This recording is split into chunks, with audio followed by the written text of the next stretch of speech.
சில நாட்களாக நாய்கள் பற்றி விவாதங்கள் அதிகமாக சென்று கொண்டிருக்கிறது. நாய்களால் குழந்தைகளுக்கு அதிக ஆபத்து என்று விவாதங்கள் நிறைய போய்கொண்டிருக்கிறது. தமிழ்நாட்டில் தோராயமாக ஒரு 10 லட்சம் நாய்கள் இருப்பதாக தகவல். குழந்தைகள்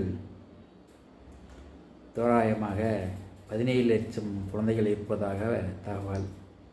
அப்படி பார்க்கையில் 10 லட்சம் நாய்களும் 17 லட்சம் குழந்தைகளை கடித்திருக்கிறதா? அனைத்து குழந்தைகளும் பாதிக்கப்பட்டுள்ளதா? என் வீட்டிலும் 2 குழந்தைகள் இருக்கிறார்கள். என் வீட்டு அருகில், என் தெருக்களில், எனது ஊரில் குழந்தைகள் அதிகம் இருக்கிறார்கள்.